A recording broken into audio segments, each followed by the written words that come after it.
देखिए, उत्तर प्रदेश का ये चुनाव बड़ा चुनाव है, इसके निहितार्थ भी बहुत बड़े हैं। देखिए, जमीन के स्तर पर ऐसा लग रहा था कि बसपा समाप्त हो गई है, लेकिन बसपा ने बहुत जगह ऐसा है कि जहां राजनीतिक उलटफेर किया है और बड़ा उन्होंने राजनीतिक रूप से एक बड़ा कदम उठाया है, एक नए समीकरण की तरफ गए हैं। और ऐसा नहीं है कि केवल बसपा ने ऐसा किया है। देखिए, समाजवादी पार्टी ने भी ऐसा किया है। मैं आपका ध्यान मथुरा वृंदावन का एक मेयर की सीट है उस पर ले जाऊंगा। यह उत्तर प्रदेश के नहीं, देश का विचित्रतम चुनाव है मथुरा वृंदावन का, कि जिसके ईवीएम पर तो साइकिल का चुनाव निशान है, लेकिन राजनीतिक दल समाजवादी पार्टी कहता है कि ईवीएम में साइकिल वाले खाने का बटन मत दबाना। समाजवादी पार्टी ने कांग्रेस के साथ मिलकर, लोकदल के साथ मिलकर ऐसा गठबंधन बनाने की भी भरपूर कोशिश की। मथुरा में कांग्रेस कैंडिडेट का भी यही हाल था, जिसको सिंबल दिया गया था, दूसरे को जिताइए। हाँ, मतलब ये तीनों राजनीतिक दल एक हुए, और केवल यही एक नहीं हुए। लखनऊ के अंदर समाजवादी पार्टी ने एनसीपी के प्रदेश अध्यक्ष की पत्नी को चुनाव लड़ाया। तो पूरा का पूरा इस प्रकार का ढांचा इस उत्तर प्रदेश में समाजवादी पार्टी ने खड़ा करने की ईमानदार कोशिश की है। उन्होंने पूरा इस ऐसा रोकने की, ऐसा नहीं कि कोई कमतर कोशिश की है, पर्दे के पीछे जोरदार कोशिश की है, लेकिन वो धरातल पर उतर पाएगा, इसकी विश्वसनीयता वो समाजवादी पार्टी का नेतृत्व नहीं खड़ा कर पाया। क्यों? क्योंकि जनता, देखिए, जनता किसी नेता को यूं ही नेता नहीं बनाती, उसे बहुत परखती है।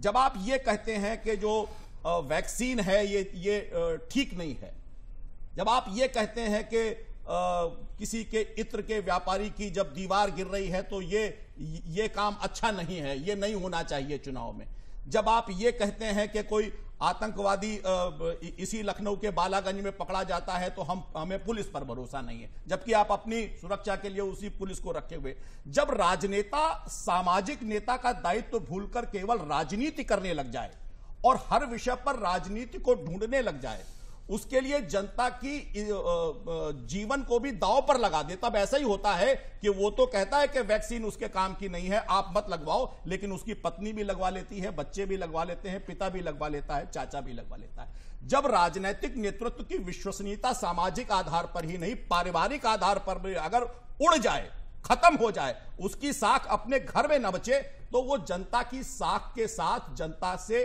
संबंध नहीं बना सकता। और मुझे लगता है ये राजनीतिक नेतृत्व का जो विमर्श है वो एक बड़ा कारण है। और इसमें बहुत सारे कारण, जैसे क्रिकेट में हम कहते हैं कि जब शॉट छक्का तभी लगता है जब सिलेक्शन स्ट्रोक ठीक हो, टाइमिंग ठीक हो और प्लेसमेंट भी ठीक हो। तो भारतीय जनता पार्टी ने तीनों फलकों पर बेहतरीन तालमेल दिखाया है। हमारा नेतृत्व भी, हमारा संगठन भी, हमारी योजनाएं भी बेहतरीन आधार पर चली हैं। और इसी के लिए विपक्ष ने जो भी भारतीय जनता पार्टी को रोकने के लिए योजनाएं, संरचनाएं, षड्यंत्र किए हैं, वे जनता ने उन्हें तमाम देखा सारी चीजें विपक्ष में नहीं, उसका भी फायदा आपको मिला इन चुनाव में। बिल्कुल हम रतिभान जी के पास आएंगे, लेकिन उससे पहले अलीगढ़ के नवनिर्वाचित मेयर को सुन लेते हैं, क्या कुछ कह रहे हैं।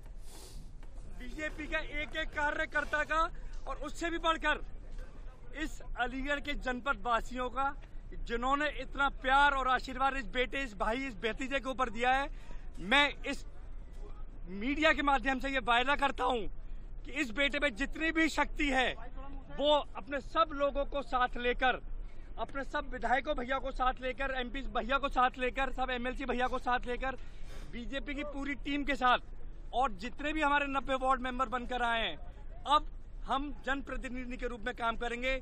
कोई भेदभाव को राजनीति हमारी कल आज तक थी वो खत्म।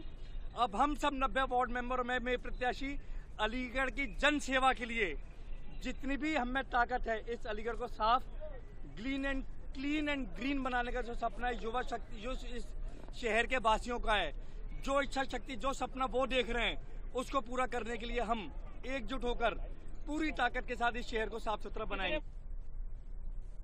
रतिभान जी, संजय जी ने जो बात उठाई है इसका जवाब मैं आपसे भी चाहूंगा। उन्होंने कहा है विपक्ष की नीति की विश्वसनीयता की बात कही है। विपक्ष क्या जो कुछ करना चाहता है फिर अपने ही जाल में फंस जाता है?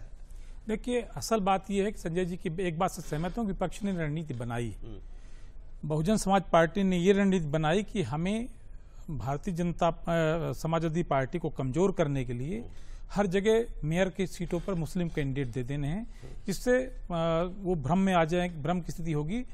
इसके विपरीत समाजवादी पार्टी ने रणनीति बनाई कि अपने हिसाब से उन्होंने फॉरवर्ड क्लास के कैंडिडेट दिए, जहां गुजर कैंडिडेट की जरूरत थी वहां गुजर दिया, जहां मुसलमान की जरूरत थी वहां उन्होंने मुस्लिम रणनीति पर फोकस कम किया। शायद वो डरे रहे हों या उन्हें कोई भ्रम रहा हो या कोई मायावती से कुछ ऐसा कुछ आशंका पैदा हुई हो, तो उन्होंने नहीं दिया।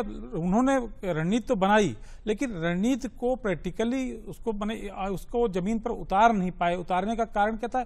उतारने के लिए प्रचार करना होता है, जाना होता है, लोगों के बीच अपनी बात रखनी होती है, जन जन से मिलना होता है। अखिलेश यादव ने 8-10 सभाएं की, इसके अलावा पूरे प्रदेश में कहीं कोई प्रचार नहीं किया। वो वहां प्रचार करने चले गए कर्नाटक। मायावती खुद प्रचार करने गई, हालांकि मायावती की रणनीति जो लग रही थी वो तो आम लोगों के बीच में था कि लगता है मायावती वोट तो मुस्लिम कैंडिडेट को दे रही है और भारतीय जनता पार्टी को प्रकारांतर से सपोर्ट कर रही है, ऐसी बात भी जनता के बीच में सुनने को मिली। लेकिन मौजूदगी भी दर्ज लेकिन समाजवादी हाँ उन्होंने काम किया, मायावती ने की रणनीति काम आई, लेकिन मायावती की रणनीति जनता की समझ में आई कि ये लगता है मायावती भारतीय जनता पार्टी को सपोर्ट करने के लिए ज्यादातर मुस्लिमों को इन्होंने टिकट कर दिया ताकि समाजवादी पार्टी का वोट कट जाए। और वो ये संदेश भी मैसेज रहा लोगों के बीच में। हाँ, योगी सरकार की ने रणनीति जो बनाई, जो संगठनात्मक तरीका अपनाया, वो बहुत कारगर रहा। और जो काम विपक्ष को करना चाहिए था वो प्रचंड बहुमत की सरकार होते हुए भारतीय जनता पार्टी ने किया, योगी आदित्यनाथ ने किया। जो काम विपक्ष को करना चाहिए था कि हमें तो अपनी ताकत दिखानी है, हमें मजबूत होना है, पर पब्लिक के बीच जाना, वो काम विपक्ष ने किया ही नहीं। उसने किया जो खुद पावर में है। तो जब ये स्थिति होगी तो स्वाभाविक रूप से परिणाम भारतीय जनता पार्टी के पक्ष में आना कोई आश्चर्य की बात नहीं थी। और ये आम लोगों और हाँ, भारतीय जनता पार्टी ने सबसे बड़ी बात ये, उसने कानून व्यवस्था को मुद्दा बनाया। कानून व्यवस्था की स्थिति खुद उसने अच्छी बनाई और उसको मुद्दा भी बनाया, जबकि विपक्ष, मुख्य विपक्ष यानी समाजवादी पार्टी, जो लगातार इस तरह के समाजवादी पार्टी के नेता रामगोपाल यादव इस तरह के बयान देते रहे जैसे वो अतीक अहमद के पक्ष में खड़े हों। ये खुले बात उन्होंने कहा कि अभी तो उसका बेटा भी मुझे लगता है कि इनकाउंटर मार दिया जाएगा, फिर उसकी ये भी मार दिया जाएगा, वो भी मार दिया जाएगा। जिस तरह की बातें कर रहे थे उससे जनता को समझ में आया कि ये लोग तो अपराधियों के पक्ष में खड़े हैं। राजनीतिक बयानबाजी का भी नुकसान हुआ है। उन्हें लोगों को ये लगा कि ये लोग तो अपराधियों के साथ खड़े हैं, दिख रहे हैं। ये भले उनको टिकट नहीं दे रहे हैं, भले उनको सपोर्ट नहीं कर रहे हैं, लेकिन जो बयान दे रहे हैं, जिस तरह की आशंकाएं जाहिर कर रहे हैं, जिस तरह की बातें कर रहे हैं, उससे तो ये लग रहा है कि ये प्रकारांतर से अपराधियों के साथ खड़े हैं। और इसीलिए जनता ने कहा कि जब इनकी मंशा ऐसी है तो फिर इन्हें सबक क्यों ना सिखाया जाए। शायद यही वजह है कि समाजवादी पार्टी इस दशा को प्राप्त हुई है। सिद्धार्थ जी, समाजवादी पार्टी ने क्या जो अन्य विपक्ष की पार्टियां हैं उसको बहुत ही कमजोर, कमतर, हल्के में देखा। हमने देखा कांग्रेस पार्टी हो, बहुजन समाज पार्टी हो, नगर निकाय में मेयर सीटों पर 2 नंबर पर कई जगह रही है। 6 सीटों पर कांग्रेस और बहुजन समाज पार्टी नंबर 2 स्थानों पर रही है। तालमेल की कोई उनकी मंशा दूर दूर तक नजर नहीं आई। मैं थोड़ा एक बात और कह दूं कि ये जो कहा जा रहा है कि मायावती ने बड़ी तादाद में मुस्लिम प्रत्याशी उतारे और इसकी वजह से भाजपा को फायदा पहुंचाया या भाजपा को इससे पिछले चुनाव में मेरठ, अलीगढ़ उन्होंने जीता था। जी, मैं आपको उदाहरण दे दूं, उसी मैं आप अलीगढ़, मुरादाबाद, सहारनपुर 3 जगहों का आप उदाहरण देख लीजिए जहां तकरीबन 40% अल्पसंख्यक मतदाता हैं। आप जोड़ दीजिए हारने वाले प्रत्याशी के साथ बसपा के भी वोट जोड़ दीजिए, उसके बावजूद 2 गुने वोटों से हार रहे हैं। आप इसी लखनऊ का उदाहरण ले लीजिए, चलिए आप तीनों पार्टियों को मिला दीजिए, तब भी तकरीबन 50,000 वोटों से पीछे है। तो दरअसल कोई कम से कम महानगरों में, नगर निगमों में एक तरीके से एक तरफा मुकाबले की स्थिति 90% जगहों पर दिखाई पड़ी। तो वहाँ पर बहुजन समाज पार्टी को कोई दोष देना कि बहुजन समाज पार्टी ने मुस्लिम प्रत्याशी उतार दिए और भाजपा की मदद हो गई, ये पहले ऐसा लगता था जब चुनाव प्रचार चल रहा था, तो ऐसा लगता था कि बहुजन समाज पार्टी खेल बिगाड़ेगी, ये करेगी, वो करेगी, लेकिन ऐसा कुछ हुआ नहीं। आप ज़्यादातर जगहों पर, अलीगढ़ का उदाहरण आपके सामने है, आप देख लीजिए कि बहुजन समाज पार्टी और समाजवादी पार्टी को वोट मिला दीजिए, उसके बाद कहिए कि कहाँ स्थिति है। मेरठ में आप, वहाँ तो ओवैसी की पार्टी जो है उतने इन स्थापित दलों को कहाँ ढकेल दिया है। सहारनपुर में जो कर रही समाजवादी पार्टी के लिए भी, सहारनपुर में जो अखिलेश यादव के सबसे चश्मो चराग कहे जाते हैं, उनको उनके परिवार में टिकट दिया गया, अतुल प्रधान, उनको नहीं पत्नी को। सहारनपुर में आशु मरी के परिवार को, जी। उसके बाद आप उनके वोट देख लीजिए।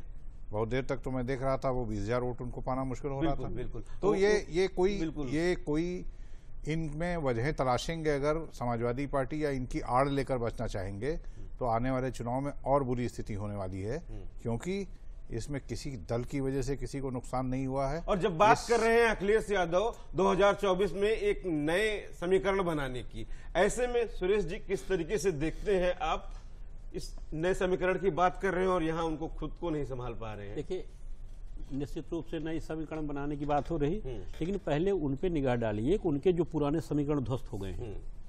हम लोग काफी देर से चर्चा कर रहे हैं कुछ मतों पर। देखिए, आजादी के कुछ दिनों से बाद से ही आप पूरे देश में, क्या उत्तर प्रदेश की बात नहीं करता, पूरे देश में जैसा एक माहौल हो गया था कि एक वर्ग विशेष ही सरकार बनाता है या सरकार नहीं बनाने में बड़ी भूमिका निभाता है। भारतीय जनता पार्टी उस वर्ग को दूर करने के लिए कि सत्ता में उसकी इतनी जबरदस्त भागीदारी ना हो कि वही उसका जीत का जिम्मेदार हो, उस पर पहले से ही वर्कआउट कर रही थी। और ये उसी का परिणाम है कि आज हम उस जगह पहुंचे हैं जहां अब ये वो कहने लायक नहीं रह गया कि उस सब वर्ग ने अब वो सरकार बनाने में महत्वपूर्ण भूमिका निभाता है, क्योंकि दूसरे दल जो हुआ करते थे, जो भी राजनीतिक दल हुआ करते थे, उन्होंने कभी 80% मतों की तरफ ध्यान नहीं दिया। उनका सारा ध्यान उस 20% मतों पर था और वो जोर शोर से प्रचार प्रसारित करते थे इनकी ही सरकार बनाने में भूमिका रही है इनकी, ये और ये जिस तरफ जाएंगे, जिसकी मदद करेंगे, उसी सरकार बनेगी। सबसे पहली बात तो इस भ्रम को भारतीय जनता पार्टी ने तोड़ा है। इसके लिए कड़ी मेहनत की, ऐसा नहीं कि एक दिन में टूट गया या 2 दिन में टूट गया, 3 दिन में टूट गया। इसके लिए उन्होंने कड़ी मेहनत की है और उस मेहनत का परिणाम यह हुआ कि जो राजनीतिक दल 20% मतों की तरफ भागते थे वो अब 80% मतों की तरजीह देने लगे और उनको लगा कि अब ये 80% मत जब तक नहीं आएंगे तब तक हम सरकार गठित नहीं कर पाएंगे। लेकिन जब तक वो सोचते या जब तक कोई ऐसा निर्णय लेते, तब तक भारतीय जनता पार्टी उनसे कई कदम आगे बढ़ गई थी और एकदम से एक तरफा 80% मतों को उन्होंने अपनी तरफ जो है मोड़ लिया था और उन 20% मतों को बिल्कुल इररिलेवेंट कर दिया हमारी राजनीति में। उत्तर प्रदेश की राजनीति में आप देखिए, अब वो 20% मतों की बात कोई नहीं करता, वो बिल्कुल इररिलेवेंट हो गए हैं। और उसमें सोने पे सुहागा, जैसे अभी कहा रतिभान जी ने, राम गोपाल जी का भाषण, उनका भाषण, उनकी भूमिका, जाहिर सी बात है। आप देखिए, जो भी रहे हैं, जो भी पनपे हैं, जो फूले हैं, जो आगे बढ़े हैं, वो इन्हीं राजनीतिक दलों के सहयोग से बढ़े हैं। और जिसको भारतीय जनता पार्टी ने हमेशा उजागर किया, उनकी कारकर्तियों को, जो उनकी जो कार्यकलापों को, और उन कार्यकलापों को न सिर्फ उजागर किया बल्कि इस सरकार ने उनको ध्वस्त भी किया। ध्वस्त करके जनता के बीच ये मैसेज भेजा कि अब आप जो है इनसे डरने की जरूरत नहीं है, हमारे कार्यकाल में सब बराबर होंगे।